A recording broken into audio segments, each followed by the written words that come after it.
రక్షకుడైన యేసయ్య నామమున మీ అందరికీ వందనాలు తెలియజేయుచున్నాను.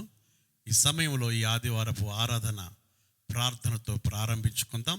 ప్రార్థనకు ముందుగా 1-2 విషయాలు దయచేసి అందరూ గమనించండి. వచ్చే ఆదివారం ఆరాధన యొక్క వివరాలు మీకు యూట్యూబ్ ద్వారా, ఫేస్బుక్ ద్వారా, వాట్సాప్ ద్వారా, అలాగనే SMS ద్వారా మీకు మేము తెలియజేస్తాం. దయచేసి మరి ఏ విధంగా మీరు రావాలో ఆ విషయాలన్నీ మీకు ఈ వారంలో తెలియజేయబడతాయి. దయచేసి వాటి కొరకు ఎదురు చూడండి. మంచిది. ఈ మంచి పునరుత్థానమును బట్టి మనం అందరూ ఒక్కసారి గట్టిగా హల్లెలూయా చెప్తూ ప్రభువుని స్తుతిద్దాం. ఆమేన్. ప్రార్థన చేసుకుని ఈ ఆరాధనను మనం ప్రారంభించుకుందాం. ప్రేమ నమ్మకము కలిగిన మా ప్రియ తండ్రి, మీకు వందనాలు చెల్లిస్తున్నాం. మరి ఈ సమయంలో మా ప్రభా, గత కొన్ని నెలలుగా ఈ విధంగా ఆన్లైన్ ద్వారా బిడ్డలను చేరడానికి మీరు ఇచ్చిన కృప కొరకే వందనాలు ప్రభా. మరి నీ చిత్తమును బట్టి వచ్చే ఆదివారం మేమంతా కలుసుకుని నిన్ను ఆరాధించబోతున్నాం. మరి ఈ సమయంలో ఈ ఆరాధన అంతట్లో మీరు ఉండండి. పాటల ద్వారా, వాక్యం ద్వారా మహిమ తెచ్చుకోమని, కూడిన ప్రతి ఒక్క బిడ్డని పేరు పేరున దీవించి ఆశీర్వదించమని యేసయ్య నామమున ప్రార్థిస్తున్నాం తండ్రి. ఆమేన్. మంచిది. మనం అందరం కలిసి ఒక పాట పాడుచు ప్రభుని ఘనపరుస్తాం. దయచేసి అందరూ కూర్చొని పాట వింటూ ప్రభుని స్తుతించండి. Amen. Praise God. Hallelujah.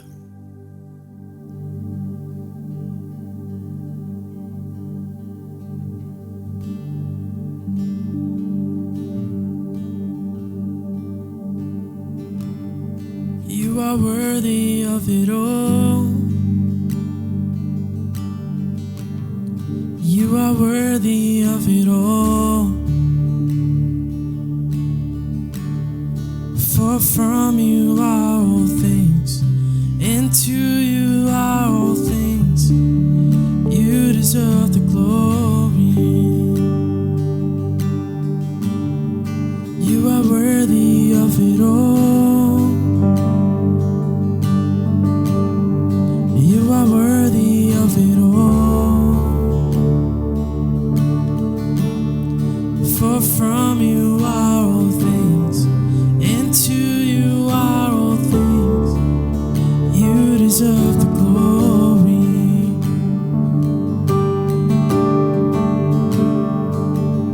And all the saints and angels, they bow before your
from you are all things, and to you are all things.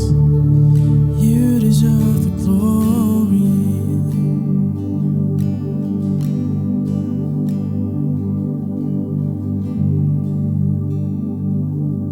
దేవునికి స్తోత్రములు. ఇంతవరకు చక్కగా పాట పాడి ప్రభువుని మనం ఆరాధించాం. అందుని బట్టి దేవునికి స్తోత్రం. మరి ఈ సమయంలో దేవుని వాక్యంలోకి మనం వెళ్దాం. ఈ పునరుత్థాన దినమును బట్టి, మన ప్రభు రక్షకుడైన యేసయ్యను బట్టి మనమంతా ప్రభుని ఘనపరుస్తాం. ఆమేన్. చూడండి, ఈ లోకములో రకరకాలైనటువంటి ప్రజల్ని మనము చూస్తూ ఉంటాం. మరి ముఖ్యంగా ఈ లోకములో 2 రకాల ప్రజల్ని మనం ఎప్పుడు చూస్తూ ఉంటాం. వారు ఎవరంటే మరి ఆప్టోమిస్ట్, అలాగనే పెసిమిస్ట్, అంటే ఆశావాదులు, అలాగనే నిరాశావాదులు. ఆశావాది, నిరాశావాది. ఆశావాది ప్రతి విపత్తులో ఒక అవకాశాన్ని చూస్తాడు, ఒక అవకాశాన్ని వెతుక్కుంటాడట. అలాగనే నిరాశావాది ప్రతి అవకాశంలోనూ ఒక విపత్తును చూస్తాడట. గమనించారా? అలాగనే గులాబీ పొదల్లో ముళ్ళు ఉన్నందున నిరాశావాదట ఫిర్యాదు చేస్తాడట. ముళ్ళు పొదల్లో గులాబీలు ఉన్నందున ఆశావాది ఆనందిస్తాడట. గమనించండి, ఆశావాదికి నిరాశావాదికి ఎంత తేడా ఉందంటే, ఆశావాది మరి ఎప్పుడు ఏమనుకుంటాడంటే, నాకు మంచే జరుగుతుంది, నాకు ఈ భూమి మీద మంచి తప్పకుండా జరుగుతుందని ఎదురు చూస్తూ ఉంటాడు. నిరాశావాది మరి నా జీవితం అయిపోయిందని నిరాశ చెందుతుంటాడు అన్నమాట. అందుకనే మరి ముఖ్యంగా దేవుని బిడ్డలమైన మనము దేవుని యందు నిరీక్షణ ఉంచాలి. మన ప్రభుని నమ్మిన మనం ఆయన మీదే నిరీక్షణ పెట్టుకోవాలి. ఆమేన్. అందుకనే నా ఆశ ఏంటంటే మనం అందరము ఆశావాదులముగా ఉండాలని ప్రభు పేరట నేను మీకు మనవి చేస్తూ ఒక వాక్యాన్ని చదువుతున్నాను. దయచేసి గమనించండి. ఈ లోకంలో కొన్నిసార్లు మనం అనుకుంటాం, నాకు ఏమీ లేదు, నాకెవ్వరూ లేరు, నా బ్రతికిలాగేనా అని అనుకుంటుంటాం. కానీ మరి దేవుని వాక్యం ఎంత చక్కగా మన కొరకు రాయబడిందో చూడండి. హెబ్రీలకు రాసిన పత్రిక 4వ అధ్యాయము 14, 15, 16 వాక్యాలు ఇలా రాయబడ్డాయి. 14వ వాక్యం, ఆకాశ మండలము గుండా వెళ్ళిన దేవుని కుమారుడైన యేసు అనే గొప్ప ప్రధాన యాజకుడు మనకు ఉన్నాడు గనుక మనం ఒప్పుకున్న దాన్ని గట్టిగా చేపట్టుదాము. 15వ వాక్యం, మన ప్రధాన యాజకుడు మన బలహీనతల యందు మనతో సహానుభవం లేనివాడు కాడు గాని సమస్త విషయములలోనూ మన వలనే శోధింపబడినను ఆయన పాపము లేనివాడుగా ఉండెను. 16వ వాక్యం, గనుక మనము కనుకరింపబడి సమయోచితమైన సహాయం కొరకు కృప పొందినట్లు ధైర్యముతో కృపాసనం వద్దకు చేరుదము. ఆమేన్. ఇంగ్లీష్లో చూస్తే, seeing then that we have a great high priest that is passed into the heavens, Jesus the son of God, let us hold fast our profession. 15th verse, for we have not an high priest which cannot be touched with the feelings of our infirmities, but was in all points tempted like as we are, at without sin. Amen. దేవునికి స్తోత్రం. చూడండి, ఇక్కడ ఏమని వ్రాయబడి ఉందంటే, మనకు ఒక గొప్ప ప్రధాన యాజకుడు మనకు ఉన్నాడు. ఆమేన్. ఆమేన్. రెండోది, ఆయన ఎలాంటి వాడట? మన ప్రధాన యాజకుడు మన బలహీనతల యందు మనతో సహానుభవం లేనివాడు కాడు కానీ, ఇంగ్లీష్లో హై ప్రీస్ట్. హై ప్రీస్ట్ ఎలాంటి దేవుడు అంటే, మన దేవుడు, మన ప్రభు మన బలహీనతల యందు, for we have not an high priest which cannot be touched with the feeling of our infirmities. అంటే మన ప్రభు అయిన యేసుక్రీస్తు వారు మన యొక్క బలహీనతలను అర్థం చేసుకునే దేవుడు అన్నమాట. మన ఫీలింగ్స్ని తెలిసినటువంటి వాడు. మన కష్టాలని, మన బాధలను, మనకున్నటువంటి ప్రతి సమస్యని అర్థం చేసుకోగలిగిన ప్రధాన యాజకుడు మనకున్నాడు. ఆమేన్, హల్లెలూయా. అందుకనే ఆ కృపాసింహాసనం దగ్గరికి మనం ఎలా వెళ్ళాలట? ధైర్యముగా మనం వెళ్ళాలి. మనకు ఒక నిరీక్షణ ఉంది అని మనము ధైర్యముగా మనం ఉండాలి. దేవునికి స్తోత్రం. మనము ఎవ్వరు లేరు అని, మన బ్రతికింతే అని కలవరపడకూడదు. దేవునికి స్తోత్రం. చాలాసార్లు చాలామంది అదే విధంగా బాధపడుతూ ఉంటారు. నాకెవ్వరు లేరు, ఈ లోకంలో ఎందుకు నా జీవితము అంత అయిపోయింది అని బాధపడుతుంటారు. దేవుని వాక్యం అంటుంది, నలిగిన మనస్సు గలవారికి దేవుడు ఆసన్నుడు, విరిగిన హృదయములకు దేవుడు ఆసన్నుడు, నలిగిన రెల్లును ఆయన విరువడు అని యెషయా గ్రంథములో మనం చూస్తూ ఉన్నాం. కనుక ఇలాంటి కష్టకాలములో, ఇలాంటి ఇబ్బందుల కాలములో, ఇలాంటి సమస్యల కాలములో మనం గుర్తు చేసుకోవాల్సింది ఏంటంటే, we have a high priest. ఎవరైనా మన బాధలను అర్థం చేసుకునే దేవుడు.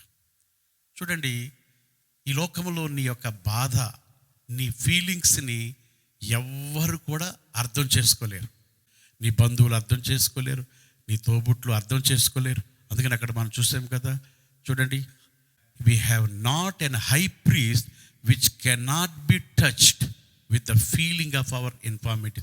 వీ కెనాట్ బి టచ్డ్ అంటే ఆయన ఫీల్ అవ్వకుండా ఉన్నటువంటి ప్రధాన యాజకుడు కాదు. దేవునికి స్తోత్రం. అంటే మన ఇన్ఫార్మిటీస్, మన బలహీనతలు, మనకున్న కష్టాలు, అంటే నీ కష్టం వస్తే ఆయన ఫీల్ అవుతాడు అన్నమాట. దేవునికి స్తోత్రం. నేను ఎప్పుడు చెప్తూ ఉంటాను, ఒకసారి నేను బాంబే నుండి మరి ఇంటికి వచ్చాను. నేను ఎప్పుడు ఫ్లైట్ ఎక్కినా నా చెవిలో కొంచెం కాటన్ పెట్టుకుంటాను. ఆ రోజు నేను మర్చిపోయాను. సో ఇంటికి వచ్చాను రాత్రి 12ంటికి. ఒక భయంకరమైనటువంటి చెవిపోటు వచ్చేసింది. 12:30 ఆ టైంకి తట్టుకోలేనంత చెవిపోటు. ఇంతలోపుగా మరి అమ్మగారిని, పాస్టర్ అమ్మగారిని లేపాను. అమ్మగారు కంగారు పడిపోయి మరి వెంటనే నేను హాస్పిటల్కి వెళ్ళి మెడిసిన్ తీసుకురండి అని బయటికి వెళ్తానంటుంది. రాత్రి 1 గంటకి మరి అమ్మగారు బయటికి వెళ్తే అదొక బాధ కదా. ఇంతలోపుగా మా అన్నయ్య గారు కూడా మా ఇంట్లోనే ఉన్నారు. ఆయన లేపితే ఆయన ఏమన్నాడంటే, మరి పడుకో, అదే తగ్గిపోద్ది అంటున్నాడు, నిద్రపోతే అదే తగ్గిపోద్ది అంటున్నాడు. మరి ఆ పోటుకి నిద్ర వస్తే కదా. ఇంతలోపుకు మా పెద్దక్క గారు కూడా అక్కడే ఉన్నారు. ఆమెకు 250 బీపీ వచ్చేసింది. ఆమె బాధలు ఆమె పడుతుంది. సో ఇంకొక దైవజనుడు నా నిద్రపోతూ ఉన్నాడు. అంటే ఎవ్వరు కూడా నా యొక్క పెయిన్ని, నా బాధని షేర్ చేసుకోలేదు. అప్పుడు ఏం చేయాలో నాకు అర్థమవుతలేదు. అలాంటి టైంలో మరి యేసయ్యా యేసయ్యా యేసయ్యా అనుకుంటూ ప్రార్థిస్తున్నాను. చూడండి, ఆ టైంలో అన్నయ్య అన్నయ్య అని అనలేను, లేకపోతే అక్క అక్క అని అనలేను, లేకపోతే ఎవరి పేరు చెప్పి నేను నాకు ఉపశమనం పొందుకోలేను. యేసయ్య యేసయ్య అంటుంటే, మరి అలాగంటుంటే ఆ పెయిన్ అనేది మరి మాయమైపోయింది. దేవునికి స్తోత్రం, హల్లెలూయా. చూడండి, ఎందుకు ఈ మాటలు మీకు చెప్పానంటే, నీ యొక్క బాధను అర్థం చేసుకునే వారు ఎవ్వరూ లేరు ఈ లోకంలో. నీ భార్య కానీ, నీ భర్త కానీ, నీ అన్నలు కానీ, నీ తమ్ముళ్ళు కానీ ఎవ్వరు కూడా నీ బాధను అర్థం చేసుకోలేరు. ఎవరు అర్థం చేసుకుంటారు? మనకొక ప్రధాన యాజకుడు ఉన్నాడు. ఆమేన్, హల్లెలూయా. దేవునికి స్తోత్రం. చూడండి, ఆది కాండంలో మనం ఒకసారి చూస్తే, ఆది కాండము 14వ అధ్యాయము 16వ వాక్యం నుండి మనం చదివితే ఒక విషయం మనకి పరిశుద్ధాత్మ దేవుడు తెలియజేయుచున్నాడు. ఆది కాండము 14వ అధ్యాయం 16వ వాక్యం చూడండి. లోతును మరి కొంతమంది పట్టుకుని వెళ్ళిపోయారు. కొంతమంది పట్టుకుని వెళ్ళిపోతే అప్పుడు అబ్రహాము ఇది తెలుసుకుని తన దగ్గరున్నటువంటి బలమైనటువంటి వారిని తీసుకుని దాదాపుగా కొంత 318 మండుగురిని వెంటబెట్టుకొని మరి లోతును విడిపించుకొని వచ్చేసాడు అన్నమాట. చూడండి 16వ వాక్యం. ఆస్తి యావత్తు తిరిగి తెచ్చి తన తమ్ముడైన లోతును, అతని ఆస్తిని, స్త్రీలను, ప్రజలను తిరిగి తీసుకుని వచ్చాను. అతడు కదుర్లయమెరును అతనితో కూడా అతన్ని ఎదుర్కొనుటకు రాజలోయను షావేలోయ మట్టుకు బయలుదేరి వచ్చాను. మరియు షాలేము రాజైన మెల్కీజెదెకు రొట్టెను ద్రాక్షారసమును తీసుకొని వచ్చాను. అతడు సర్వోన్నతుడగు దేవునికి యాజకుడు. అప్పుడు అతడు అబ్రహామును ఆశీర్వదించి, ఆకాశమునకును భూమికిని సృష్టికర్తయు సర్వోన్నతుడైన దేవుని వలన అబ్రహాము ఆశీర్వదించబడునుగా కానియు, నీ శత్రువులను నీ చేతికి అప్పగించిన సర్వోన్నతుడకు దేవుడు స్తుతింపబడునుగా కానియు చెప్పాను. అప్పుడు అతడు అన్నిటిలో ఇతనికి 10వ వంతు ఇచ్చెను. దేవునికి మహిమ కలుగునుగాక. చూడండి, అబ్రహాము లోతును పట్టుకొని జాగ్రత్తగా తీసుకొచ్చినప్పుడు మరి ఆయనను ఎదుర్కోవడానికి, అబ్రహామును ఎదుర్కోవడానికి మెల్కీజెదెకు వెళ్ళినట్టుగా మనం చూస్తున్నాం. ఆ మెల్కీజెదెకు ఎవరంటే మరి వంశావళి లేనటువంటి వాడు, తల్లియు తండ్రి లేనటువంటి వాడు. సో మెల్కీజెదెకు వెళ్ళినట్టుగా చూస్తున్నాం. మెల్కీజెదెకు వెళ్ళి రొట్టెయు ద్రాక్షారసమును ఇచ్చినట్టుగా అక్కడ మనం చూస్తున్నాం. దేవునికి స్తోత్రం. చూడండి, మరి యుద్ధం చేసి వారందరినీ పట్టుకుని తీసుకొచ్చి అలసిపోయాడు అబ్రహాం. అలాంటి అలసిపోయిన అబ్రహాముకి ఎదురుగా వెళ్ళాడు దేవుడు. మెల్కీజెదెకు లాగా వెళ్ళి ఆ రొట్టెను ద్రాక్షారసం ఇచ్చాడు. ఆ రొట్టె ద్రాక్షారసం ఇవ్వగానే వెంటనే అబ్రహాం ఏం చేశాడంటే మరి కొల్ల సొమ్ములో నుండి 10వ భాగము ఆ మెల్కీజెదెకు ఇచ్చినట్లుగా మనం చూస్తున్నాం. తర్వాత 21వ వచనం చూస్తే, సొదొమ రాజు మనుషులను నాకిచ్చి ఆస్తిని నీవే తీసుకొనమని అబ్రాముతో చెప్పగా, అబ్రాము నేనే అబ్రామును ధనవంతునిగా చేస్తేనని నీవు చెప్పకుండానట్లు ఒక నూలు పోగైనను చెప్పుల వారైనను నీ వాటిలో ఏదైనాను తీసుకునని ఆకాశమునకు భూమినికి సృష్టికర్తయగు సర్వోన్నతులను దేవుడైన యెహోవా ఎదుట నా చెయ్యి ఎత్తి ప్రమాణము చేయుచున్నాను అన్నాడు. గమనించారా? మరి ఈ యొక్క అబ్రహాముకి 3 రాజులు ఆ లోయలో ఎదురయ్యారు. ఆ 3 రాజుల్లో సొదొమ రాజు ఒకడు అన్నమాట. సో ఈ 3 రాజులు దేనికి గుర్తుగా ఉన్నారంటే ఈ లోకం యొక్క సిస్టానికి గుర్తుగా ఉన్నారు. ఈ లోకం యొక్క విధానానికి గుర్తుగా ఉన్నారు. మొట్టమొదటిగా అబ్రహాముని వారే ఎదుర్కొన్నారు. తరువాత మరి షాలేము రాజు ఎదుర్కొన్నాడు. గమనించండి, సొదొమ రాజు ఏమన్నాడంటే మనుషులందరినీ నాకు ఇచ్చి డబ్బు తీసుకెళ్ళిపో అన్నాడు. చూసారా, ఈ రోజున మరి డబ్బే ఏలుతుంది. డబ్బుకు ఎలాంటి వ్యక్తి అయినా మరి లొంగిపోతాడు. 5,000 ఇస్తే చంపేసే గ్రూప్స్ ఉన్నాయి. మరి 1000 రూపాయలకి ఏదో చేసే వారు ఉన్నారు. చూడండి, ఈ లోకాన్ని నడిపించేది మరి ఒక పాపము, డబ్బే. కానీ అలాంటి పరిస్థితుల్లో అబ్రహాం అంటాడు, విశ్వాసులకు తండ్రి, దేవుని మీద ఆధారపడినటువంటి వ్యక్తి అంటాడు, నాకు డబ్బు వద్దు. గమనించారా? హల్లెలూయా చెప్దామా? హల్లెలూయా చెప్పండి. మరి డబ్బు వద్దని ఎవరు వద్దంటారు? ఆ మధ్యలో ఒక ఆయనకి మరి కోట్లు ఉన్నాయట. అయితే ఆయనకి కరోనా వచ్చిందట. ఆ కరోనా వచ్చిన ఆయన ఆ డబ్బు ఎవరికైనా ఇద్దామంటే అది తీసుకునేవాడు కూడా లేడట. గమనించండి, ఎందుకంటే అది తీసుకుంటే వాడికి అంటుకుంటుందని భయం. సో ఎందుకు ఈ మాటలు మీకు చెప్తున్నానంటే, మరి అబ్రహాము నీ యొక్క నూలు పోగైన నాకు అవసరం లేదన్నాడు. నాకు దేవుని ఆశీర్వాదాలు ఉంటే చాలు అన్నాడు. Praise God. చూసారా, నాకు డబ్బు కాదు కావాల్సింది. ఈ లోకంలో అంత డబ్బే నడిపిస్తుంది. చూడండి, నిజంగా మనం దేవుణ్ణి నమ్మితే డబ్బును లెక్క చేయం. డబ్బును నమ్మితే దేవుని మీద ఆధారపడలేం. ఈ 3 నెలలు చాలామంది విశ్వాసులు చెప్పారు, అయ్యా జీతాలు సరిగా లేవు, సగం జీతాలు, తర్వాత పాస్టర్లకి కానుకలేవు. ఎలా పోషించబడ్డారో నిజంగా దేవుడు ఇంట్లో కూర్చుని పెట్టి మరి ఎప్పుడు తినని ఆహారం, ఎప్పుడు ఉండని విధంగా దేవుడు పోషించాడు. నిజంగా అరణ్యములు ఇశ్రాయేలు ప్రజల్ని పోషించిన దేవుడు ఈ 3 నెలలు మిమ్మల్ని అందరిని ఆయన పోషించాడని నేను నమ్ముచున్నాను. నిజంగా దేవునికి స్తుతులు చెల్లిద్దాం. హల్లెలూయా. కొంతమంది అంటున్నారు, అయ్యా జీతం ఉన్నప్పుడు కూడా ఇంత హ్యాపీగా లేం, జీతం ఉన్నప్పుడు కూడా ఇంత ఆనందంగా లేం, అసలే ఈ యొక్క కరువు, ఈ యొక్క కరోనా ఏమాత్రం ఏ భేద డిఫరెన్స్ కనపడలేదయ్యా మాకు అని కొంతమంది చెప్తున్నారు. ఎందుకంటే దేవుని ఆశీర్వాదం. అబ్రహాము ఎవరి చేత ఆశీర్వదించబడ్డాడు? మెల్కీజెదెక్. దేవుడు మెల్కీజెదెక్ ద్వారా అబ్రహామును ఆశీర్వదించాడు. Praise the Lord. దేవునికి స్తోత్రం. అందుకని సొదొమ గొమొర్రా రాజుతో అంటున్నాడు, నీ డబ్బు ఒక్కటి కూడా నాకు అవసరం లేదంటాడు. అంటే ఒక్కటి కూడా తీసుకోలేదు. దేవుని ఆశీర్వాదం ఉంటే చాలు. అందుకనే 22వ అధ్యాయం మీరు చూస్తే ఆదికాండం 22వ అధ్యాయము 21వ అధ్యాయం వచ్చేసరికి దాసీలు ఉన్నారు, వెండి బంగారములు ఉన్నాయి. తర్వాత అక్కడ అంటారు, అయ్యా అబ్రహాము మీరు మా దేశములో కింగ్గా రాజుగా ఉన్నారు, అన్య దేశములో రాజుగా ఉన్నాడట అబ్రహాం. చూసారా దేవుని ఆశీర్వాదం. చూడండి హెబ్రీలకు రాసినటువంటి పత్రిక 7వ అధ్యాయం, రాజులను సంహారం చేసి తిరిగి వచ్చుచున్న అబ్రహామును ఎవడు కలుసుకొని అతన్ని ఆశీర్వదించెనో, ఎవనికి అబ్రహాము అన్నిటిలో 10వ వంతు ఇచ్చెనో, ఆ షాలేము రాజున మహోన్నతుడగు దేవుని యాజకుడైన మెల్కీజెదెకు నిరంతరము యాజకుడిగా ఉన్నాడు. అతని పేరుకు మొదటి నీతికు రాజనియు తరువాత సమాధానపు రాజనియు అర్థం ఇచ్చినట్టు షాలేము రాజు అని అర్థము.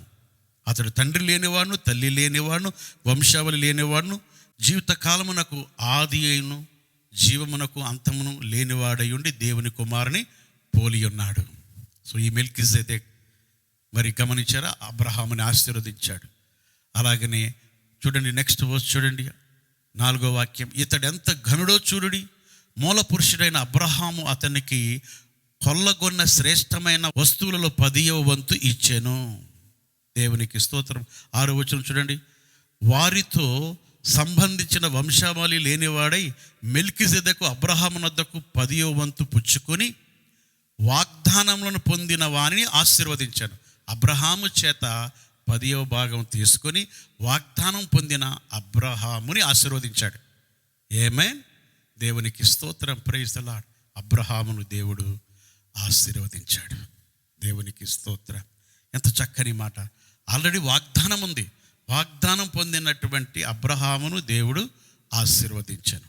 తర్వాత మనం చూస్తే 11వ వాక్యం చూడండి, ఆ లేవీల యాజకులై ఉండగా ప్రజలకు ధర్మశాస్త్రం ఇవ్వబడిన గనుక ఆ యాజకుల వలన సంపూర్ణ సిద్ధి కలిగిన ఎడల అహరోను క్రమములో చేరినవాడని చెప్పబడక మెల్కీజెదెక్ క్రమము చెప్పున వేరొక యాజకుడు రావాల్సిన అవసరమేమి?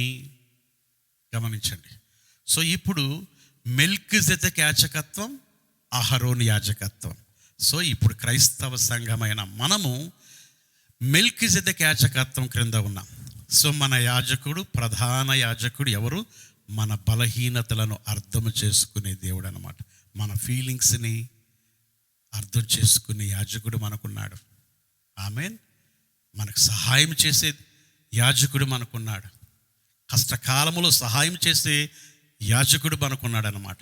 ఆయన మన ప్రభువు అయిన యేసుక్రీస్తు వారు. నమ్మిన వారు హల్లెలూయా చెప్దాం. హల్లెలూయా, ప్రైజ్ గాడ్. చూడండి ఇక్కడ అహరోను యాజకత్వం కనిపిస్తుంది, మెల్కీజెదెక్ యాజకత్వం కనిపిస్తుంది. అహరోను యాజకత్వంలో జకర్యాకి యోహాను పుట్టాడు. అందుకని యోహాను పాపములను ఎత్తి చూపించాడు. అయితే మెల్కీజెదెక్ యాజకత్వం క్రింద మనం ఉన్నాం. ఆమేన్. సో ఈనాడు క్రైస్తవ సంఘము అహరోను యాజకత్వం క్రింద కాదు మనం ఉన్నది మెల్కీజెదెక్ యాజకత్వం క్రింద మనం పెరుగుచున్నాం. సో మెల్కీజెదెక్ యాజకత్వము మనకు ప్రధాన యాజకుడు ఎవరైనా మన బలహీనతలను అండర్స్టాండ్ చేసుకునేవాడు, మన ఫీలింగ్స్ని, మన కష్టాల్ని అర్థం చేసుకునేవాడు, మన మీద తప్పు మోపేవాడు కాదు. ప్రైజ్ గాడ్, హల్లెలూయా. అహరోను యాజకత్వంలో తప్పు మోపేవాడు. అందుకనే గమనించండి, ఒకసారి వ్యభిచారం చేసిన స్త్రీ పాపం చేసిందని ఎత్తి చూపించాడు. అందుకని ఆయన తల మరి నరికివేయబడింది. అదే వ్యభిచారిని మరి ధర్మశాస్త్రోపదేశకులు, పరిసయ్యులు, శాస్త్రులు యేసయ్య దగ్గరికి తీసుకొచ్చినప్పుడు యేసుప్రభు తప్పు చేసిన స్త్రీని ఏమన్నాడంటే అమ్మా అన్నాడు. గమనించారా?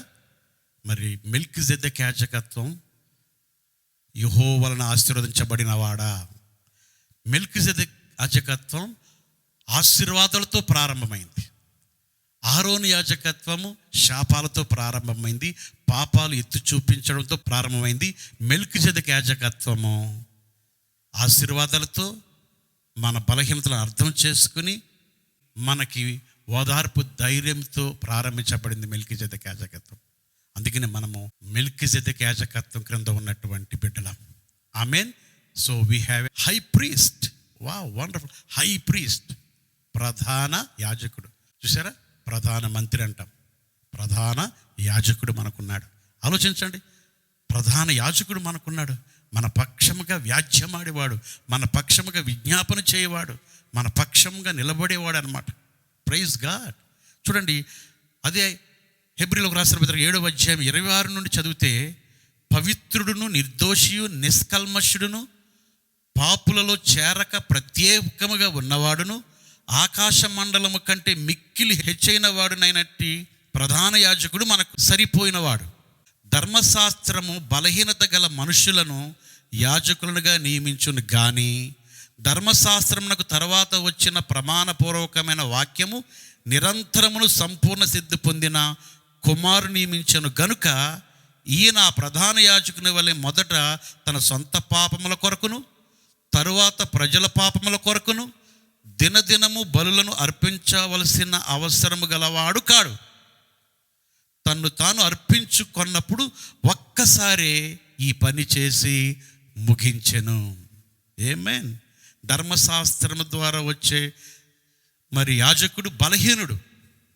అందుకనే తన కొరకు బలులు అర్పించుకోవాలి, ప్రతిరోజు బలులు అర్పించాలి, ప్రతిరోజు నాన్ స్టాప్గా బలులు అర్పించాలి. కానీ మన ప్రధాన యాజకుడు యేసయ్య మనుషులందరి కొరకు బలులు అర్పించేశాడు.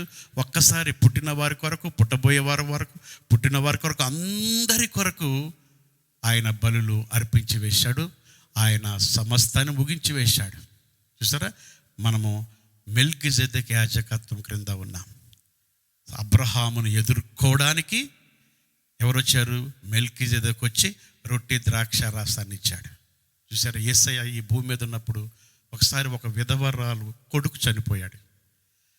ఆ చనిపోయిన శవాన్ని తీసుకుని బయటికి వెళ్తున్నారు. బయటికి వెళ్తుంటే యేసయ్య ఎదురొచ్చాడు, మరణానికి ఎదురొచ్చాడు.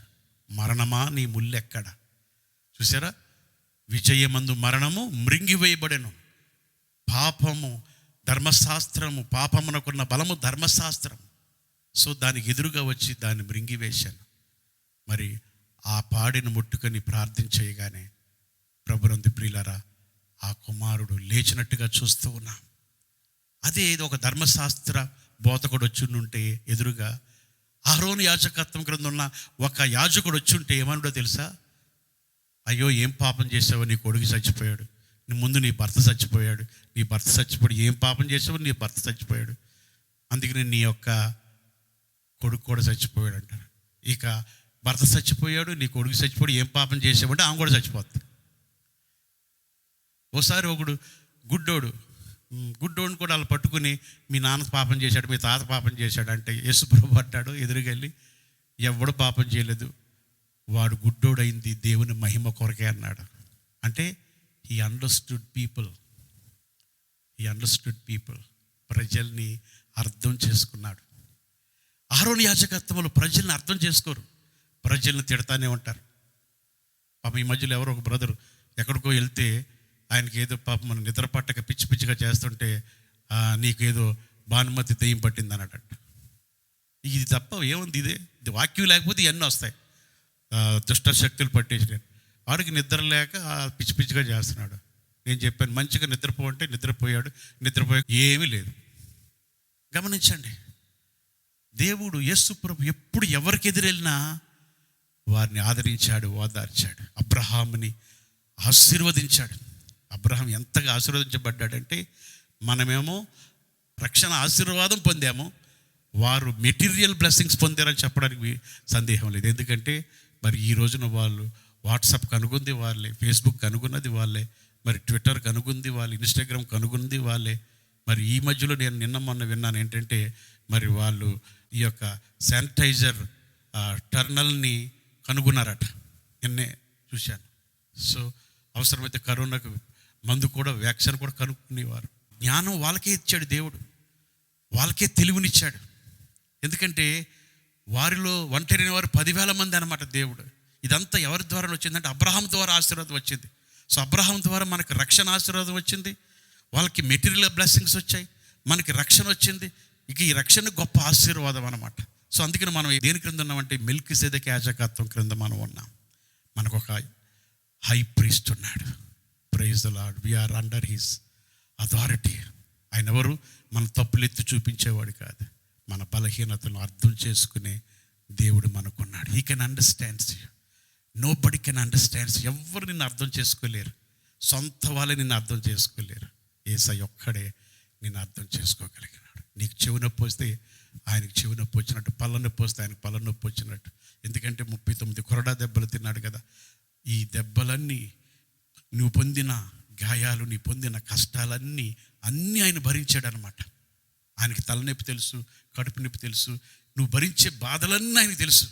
అందుకని ఆయన నీ దగ్గరికి వచ్చినప్పుడు you will have a pity on you. నీ మీద ఆయన జాలి చూపిస్తాడు. దేవునికి స్తోత్రం. Praise Lord. చూడండి, ఇంకొక వాక్యం మనం చదువుకుని చివరిగా, మనకు ఒక ప్రధాన యాజకుడు ఉన్నాడని.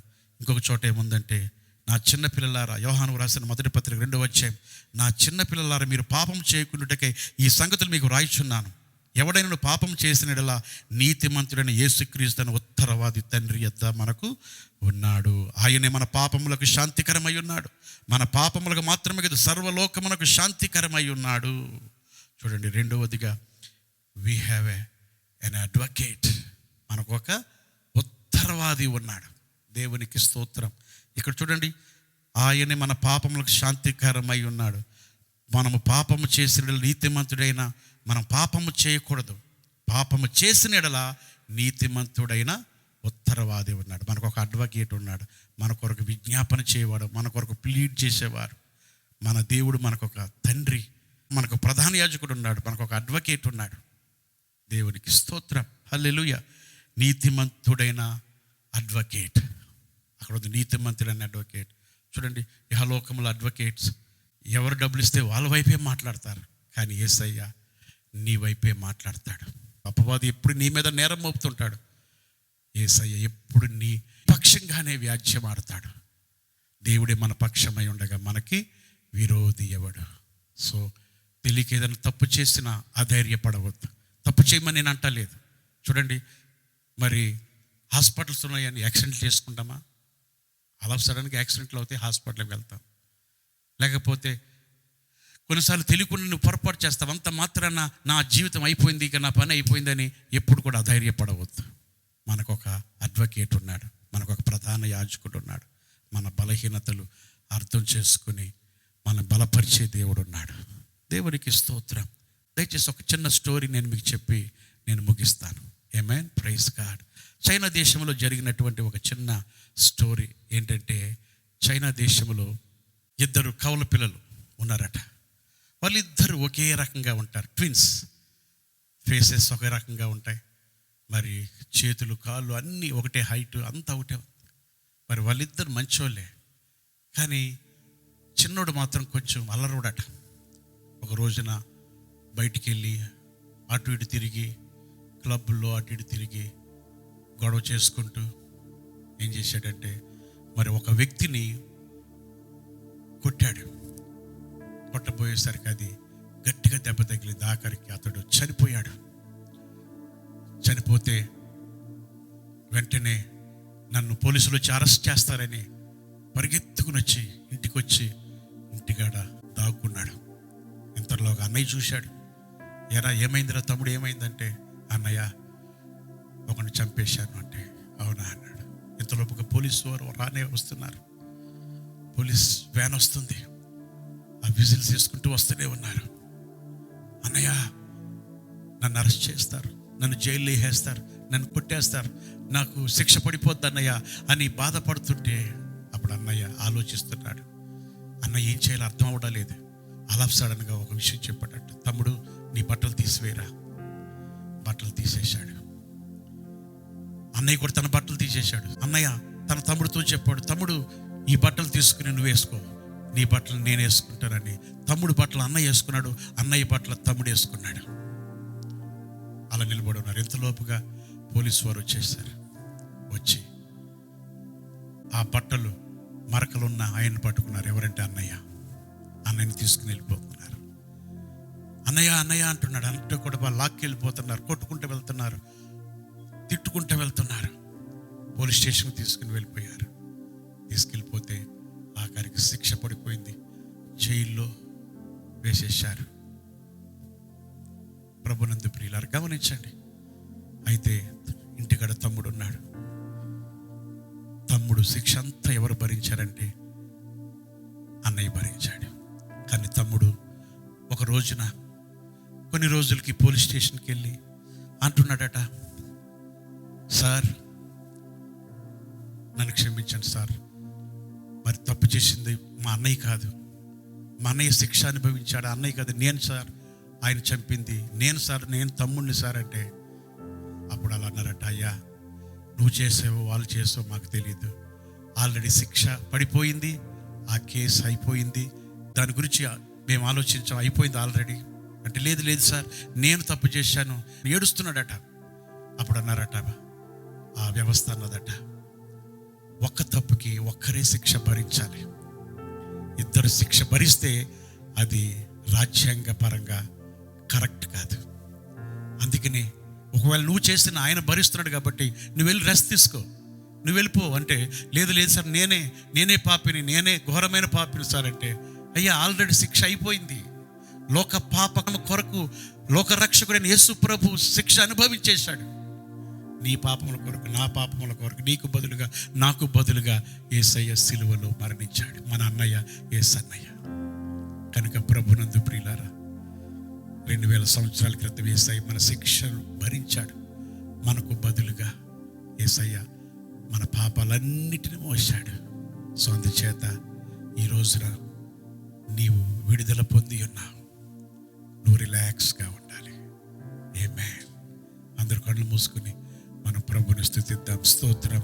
ఈ పాట పాడుచు ప్రభుని స్తుతిద్దాం. అందరు కూడా ప్రభుని ఆరాధిద్దాం. Hallelujah. Thank you Lord. Hallelujah. స్తుతిద్దాం. Thank you Lord. ఆ కల్వరిపై యేసు నీ బాధను నేను చూడలేను ఈ వేళను, శిలనైన నాకై శిరమును వంచి మరణించి నావయ్యా. ఆ కల్వరిపై యేసు నీ బాధను నేను చూడలేను ఈ వేళను.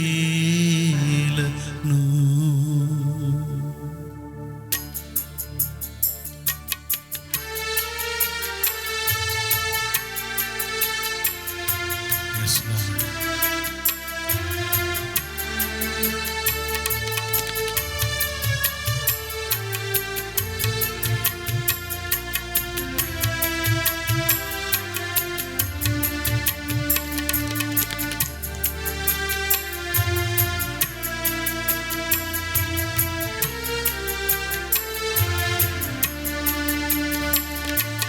కల్వరిపై యేసు బాధను నేను చూడలే ఈ వేళను.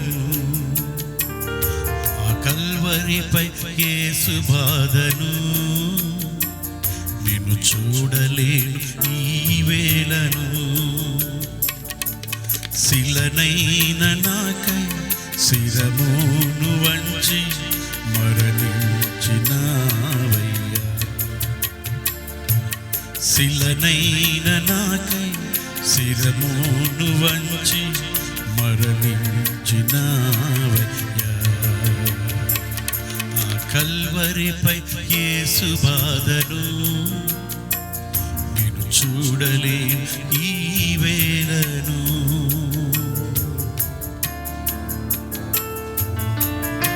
అలాగే కన్ను మూసుకుని ఆరాధిద్దాం, ప్రభుని ఘనపరుద్దాం.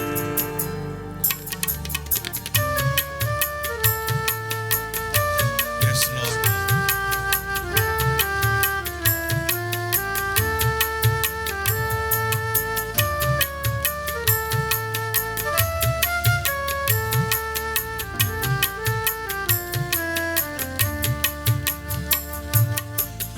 అన్యాయ తీర్పొందినాడు, అవమానమే చేసినారు.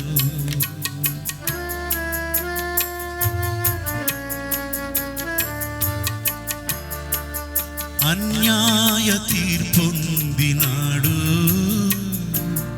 అవమానమే చేసినారు. సొగసైన లేదు, సుఖమైన లేదు, సొగసైన లేదు, సుఖమైన లేదు, నా యేసునాథునికి, నా యేసునాథునికి. ఆ కల్వరిపై యేసు బాధను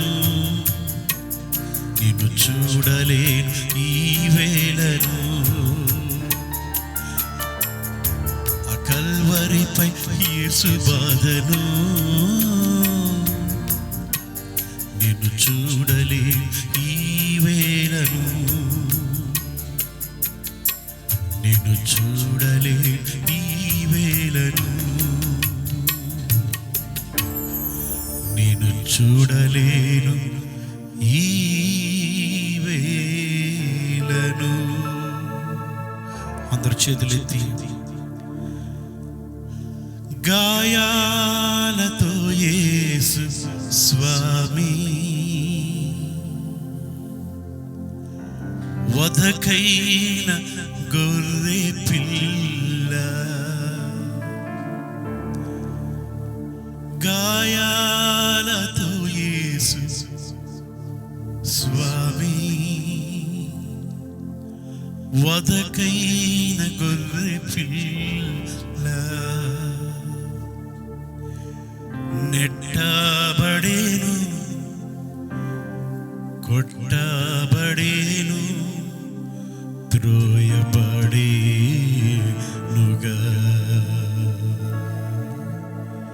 ఆ కల్వరిపై యేసు నీ బాధను నేను చూడలేను ఈ వేళను, నేను చూడలేను ఈ వేళను. హల్లెలూయా.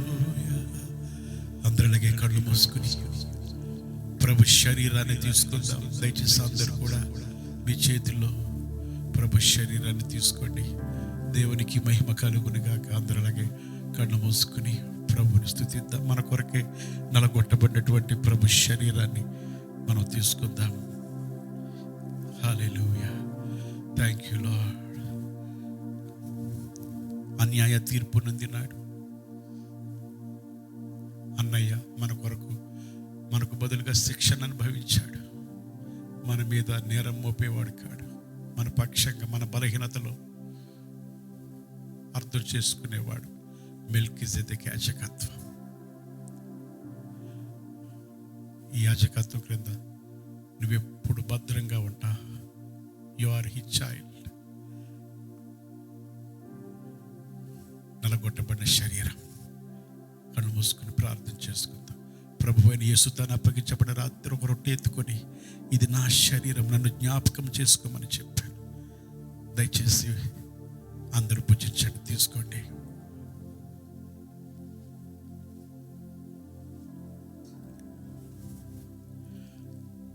ఆ ప్రకారం ఈ భోజనమైన పిమ్మట ఒక పాత్ర ఎత్తుకొని, ఇది నా రక్తం వలన క్రొత్త నిబంధన, నన్ను జ్ఞాపకం చేసుకోమని చెప్పాను. ప్రభు శరీరం తినిన ప్రతి ఒక్కరు కూడా ప్రభు రక్తంలో పాలి భాగస్తులవ్వండి.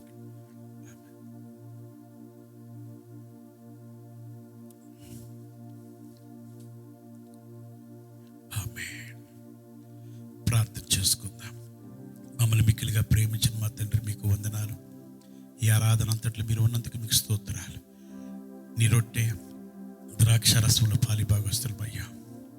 మీరు ఎట్టివారు మమ్మల్ని అట్టివారుగా చేయండి.